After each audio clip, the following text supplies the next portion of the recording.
Welcome to the deep dive. Today we're going to be looking at how technology is changing the world of UN peace operations. You sent over some excerpts from a UN training course on this, and wow, it's pretty amazing stuff. So get ready for some serious aha moments as we dive in. Yeah, you're definitely in for a ride. Hmm. We'll be looking at how peacekeepers are using everything from drones to AI in some of the world's most difficult situations. We're going to be unpacking not just what they're using, but also the why behind it. So first thing that really jumped out at me in the training materials was this idea of a technology revolution happening in peacekeeping. I mean, think about it. Early computers like ENIACs weighed over 2,000 kilograms. Wow. Yeah, they took up an entire room, and they had less computing power than the smartphones we carry around in our pockets. It's really incredible when you put it into perspective like that. And it's not just computers. Think about how much communication technology has changed, too. We have free video calls connecting people instantly across the globe. It's clear that this revolution has had a huge impact on how peacekeepers operate and coordinate in the field. Yeah, it's amazing to think about. But the training materials also point out that technology can be a double-edged sword, right? It can bring greater capability, effectiveness, and efficiency to peacekeeping. Sure. But it also has the potential for malfunctions, misuse, and even the creation of new vulnerabilities. And I've found myself wondering, can we become too reliant on technology? That's a great question, and it's an important one. The training materials actually brought up a pretty sobering example, the Tsar Bomba test. Hmm. It was the most powerful nuclear weapon ever detonated. Yeah, I remember reading about that. It was a terrifying display of destructive power. It really was. It had an explosive force over 10 times greater than all the weapons used in World War II combined. Right. And while it's not directly related to peacekeeping, it serves as a reminder that technological progress comes with a huge responsibility. It highlights the potential for unintended consequences when complex systems are developed without fully understanding their potential for misuse or failure. So we have to be really mindful of the potential pitfalls, even as we embrace the incredible power of technology. Okay, so let's get specific about the tools peacekeepers are using. The training course breaks it down into how technology helps them live, move, and work in these really challenging environments. It's a really helpful way to think about it. So let's start with living. The training material talks about using GPS for precision peacekeeping. Precision peacekeeping. That sounds very high-tech. What does it actually mean on the ground? Well, essentially, it means using location data to make peacekeeping efforts more efficient and targeted. So, for example, imagine a digital map that shows the real-time locations of all UN vehicles in a mission area. Okay, I can picture that. Now, if an incident occurs, the system can instantly identify the nearest peacekeeping patrol and send them to respond, potentially saving valuable time and lives. So it's like having a peacekeeping control center that can coordinate a rapid response based on real-time information. That's a great way to put it. All right, so we've got peacekeepers living smarter with GPS. What about moving? I know the training materials mentioned satellite and aerial imagery being crucial for surveillance and situational awareness. Absolutely. While tools like Google Earth provide some basic level of imagery, the UN often needs higher resolution and more frequent updates to really monitor volatile situations and identify potential threats. So those freely available satellite images might not be enough when you need to track troop movements or spot hidden activity. Exactly. The UN requires specialized tools that can give them a clearer and more timely picture of what's happening on the ground. This brings us to the working aspect. And I have to say, the training materials highlighted some really fascinating sensors being used by UN missions. It's like having a high-tech sensory network in the field. It is, kind of. One technology that's widely used is radar. In missions like UNIFIL in Lebanon, they use it to monitor airspace, track aircraft, and also pinpoint the launch sites of rockets fired across borders. Given the tensions in that region, I imagine having that kind of monitoring capability is crucial. It's absolutely essential. Although, even with advanced radar technology, it's often a game of cat and mouse. The perpetrators will often disappear after firing the rockets, leaving only their launch tubes behind. Wow. So technology is aiding both sides in a way. What other types of sensors are being used? Well, night vision has been a game changer, allowing peacekeepers to operate effectively under the cover of darkness. It deters those who might try to exploit the night for illicit activities. It's like having a whole extra set of eyes that can see in the dark. Oh, yeah. I can see how that would be a major advantage in these challenging environments. Right. It's also really useful to have acoustic sensors. These are basically strategically placed microphones that can detect and triangulate the origin of gunfire or other hostile sounds.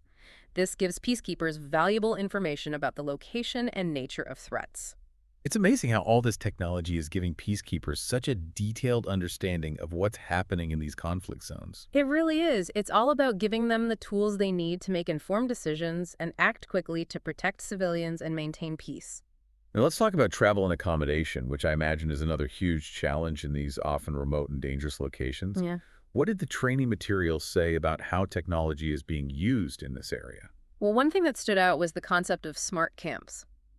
These are high-tech, self-sufficient bases equipped with sensors and actuators to monitor and manage everything from security breaches to resource usage. So they're like mini cities, but with a built-in intelligence system that constantly adapts to ensure the safety and well-being of everyone inside. Yeah, that's a good way to picture it.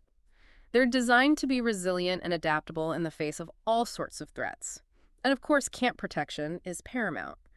The UN is deploying a range of technologies to address some of the specific dangers that peacekeepers face.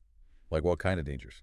Well, for example, we're seeing the increasing use of hostile drones for reconnaissance and even targeted attacks, particularly in missions like Mali and the DRC. That's scary. Yeah, it's a growing threat, and the UN is responding by deploying anti-drone systems to detect, track, and, if necessary, neutralize these threats. It really highlights the constantly evolving nature of conflict and the need for the UN to continuously adapt and update its technological capabilities. It does. It's clear that technology is playing an increasingly important role in how peacekeepers live, move, and work in the field. Definitely.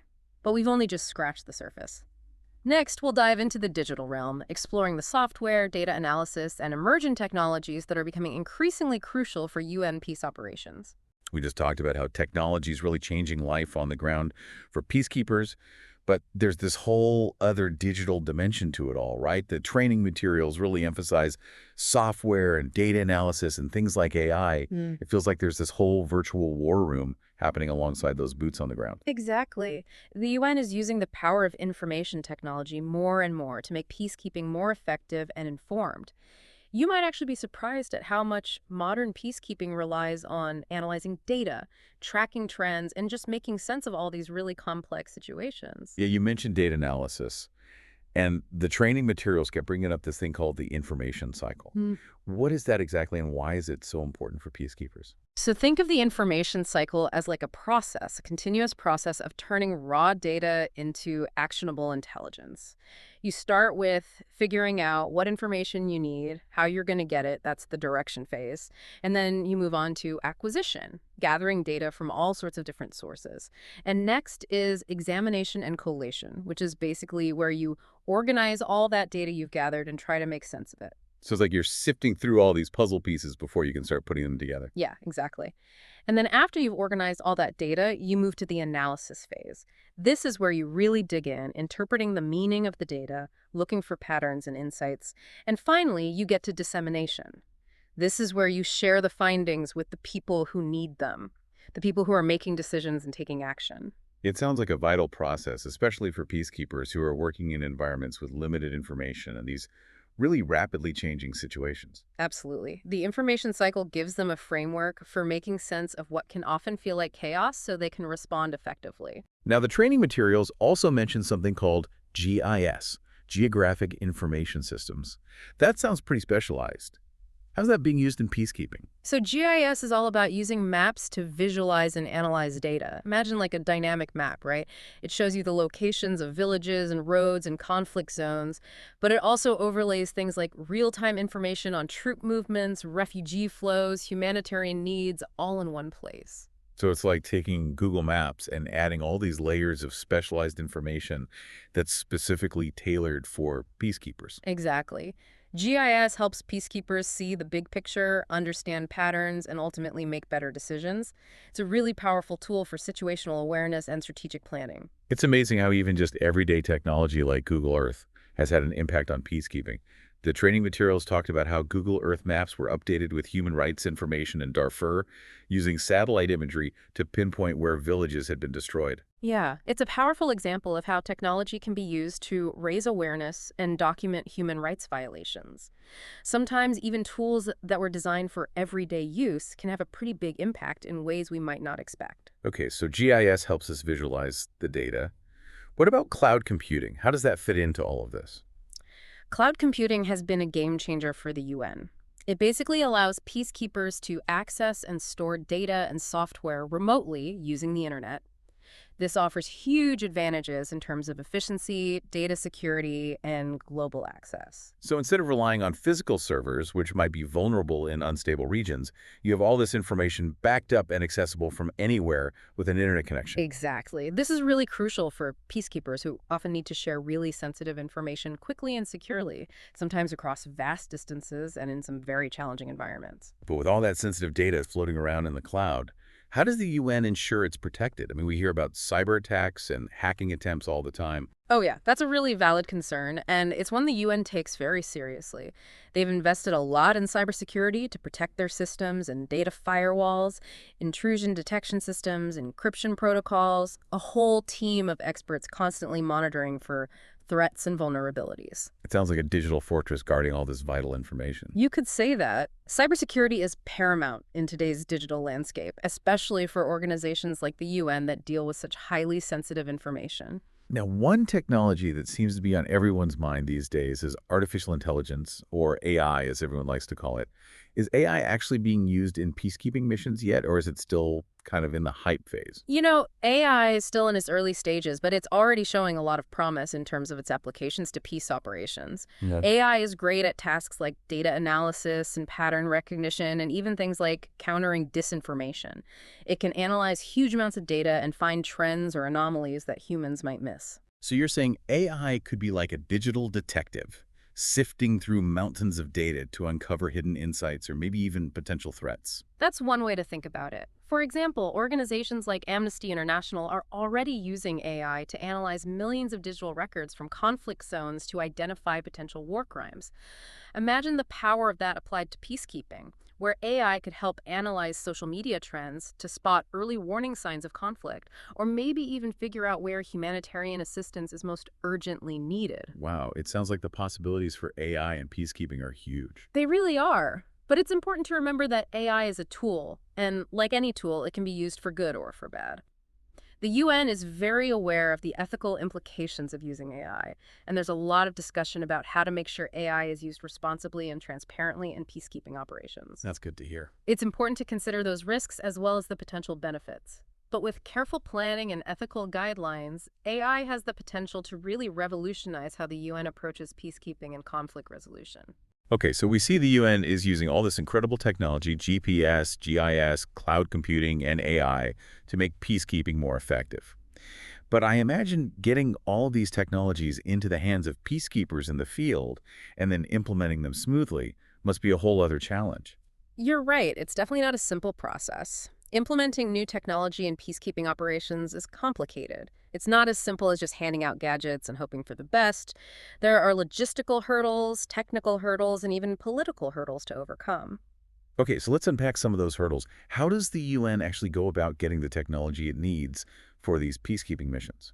So a key factor is something called the Contingent Owned Equipment System, or COE. It's basically how the UN gets a lot of its equipment, and it can create some interesting challenges. Okay, so tell me more about the COE system. It sounds really important. Essentially, UN member states contribute personnel, equipment, and resources to peacekeeping missions, and then the UN reimburses those countries for using their equipment. So it's like this global peacekeeping partnership where countries are pooling their resources to support these missions. Yeah, that's a good way to think about it.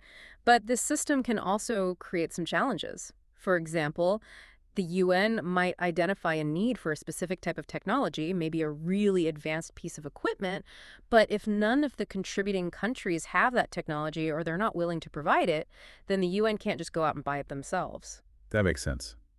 It must be tricky trying to find the balance between equipping peacekeepers with the best tools for the job and also working within the limitations of this COE system. It is. It requires a lot of coordination and diplomacy and negotiation behind the scenes.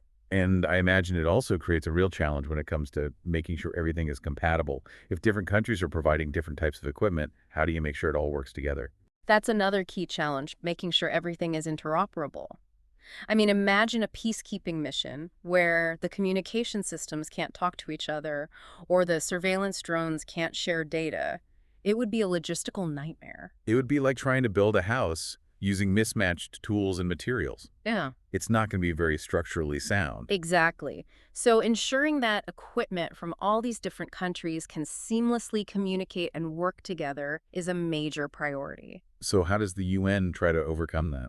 Well, they've tried to establish some standards for equipment to try and ensure that things are compatible, but getting everybody on board with that, especially when you have all these different countries with their own equipment and procedures, it's a constant challenge. I bet. And then even if you have the equipment standardized, you still need people who know how to use it.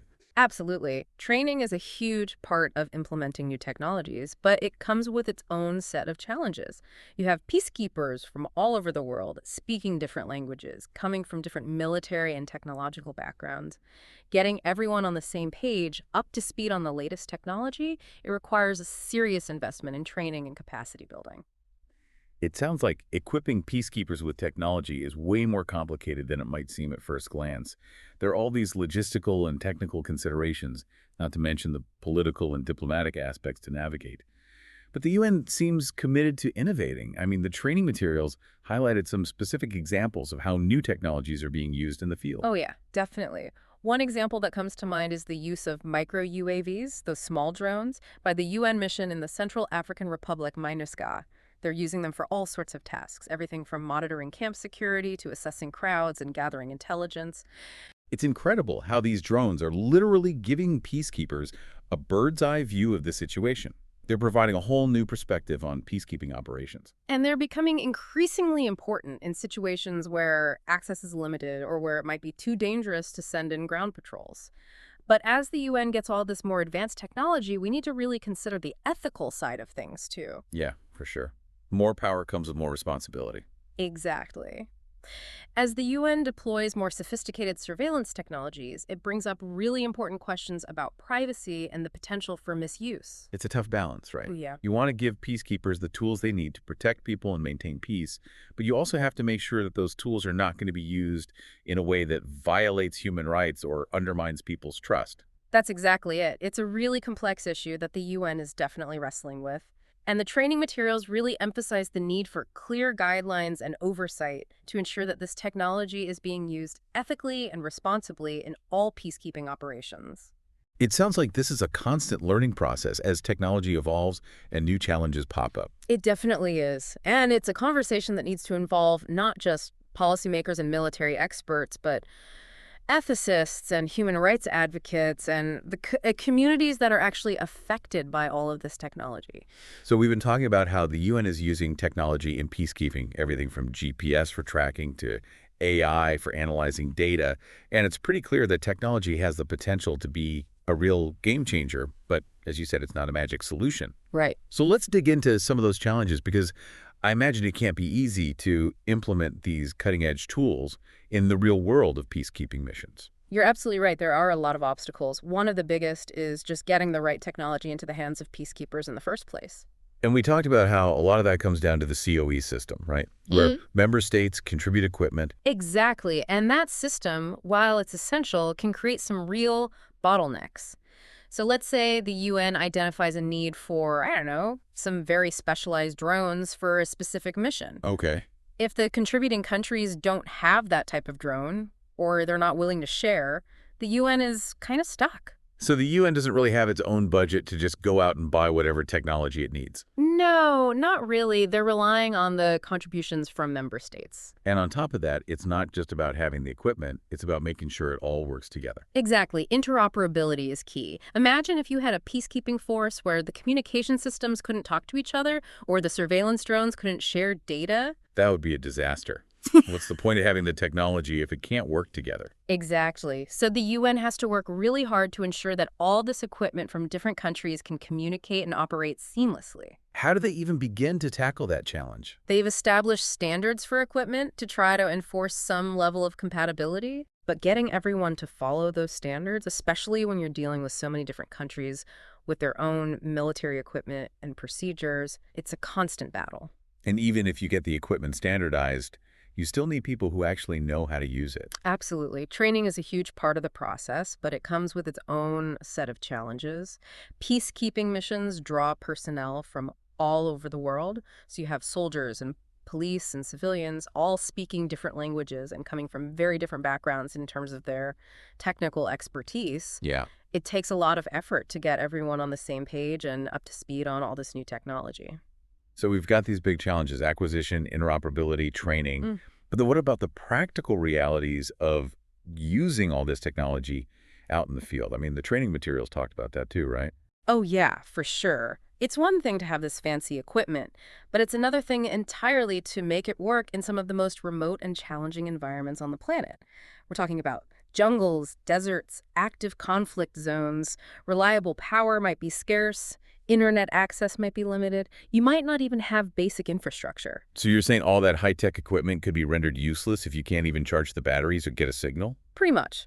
The UN has to think about things like using ruggedized equipment that can withstand harsh conditions, finding alternative sources of energy, and setting up communication systems that can function in areas with limited bandwidth. Wow, it adds a whole other layer of complexity to the whole thing. It does. And on top of the logistical challenges, there are legal and political factors to consider. Every peacekeeping mission operates under what's called a Status of Forces Agreement, or SOFA, with the host country. And those agreements often has stipulations about what kind of technology the UN can use and how it can be used.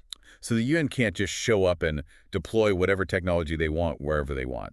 Right. They have to work within the framework of international agreements and be sensitive to the local context. There are also concerns about how local communities might perceive this technology. If people see the UN as being too intrusive, especially with surveillance technology, it can erode trust and damage the mission's credibility. So it's not enough to have the technology. You have to use it ethically, transparently, and in a way that builds trust with the communities you're there to help. Exactly. Technology can be an incredible force for good, but it has to be used thoughtfully and with careful consideration for the local context. Well, this deep dive has been really eye-opening. It's clear that integrating technology into peacekeeping is so much more than just about having cool gadgets. There are all these complex systems to navigate, the need for capacity building, and the constant challenge of ensuring that technology is used responsibly and effectively. I agree. The UN has made some significant strides, but there's always room for improvement. So as we wrap up, what would you say are the most important things for our listeners to keep in mind as we move toward this increasingly tech-driven future for peacekeeping? I think the biggest takeaway is that technology, while powerful, is not a cure-all. It can't solve all the world's problems. Yeah. It can help, but it has to be combined with human skills and judgment. We need diplomacy, negotiation, cultural understanding, and the ability to build trust and relationships. That human element is irreplaceable. Technology can amplify human efforts and make peacekeeping more effective, but it can't replace humans altogether. Right, and I think the UN recognizes that. They're investing in both the technology and the training to try to strike the right balance. But this isn't just something for the UN to figure out on its own. It really requires a global conversation, a collective effort to make sure technology is used responsibly for the good of all. And that's something for all of us to think about. How can we harness the power of technology to build a more peaceful and just world? What role can each of us play in shaping this future? We've given you a lot to consider today, and we hope you'll continue exploring these questions long after this episode ends. Thanks for joining us on The Deep Dive. Until next time, keep diving deep.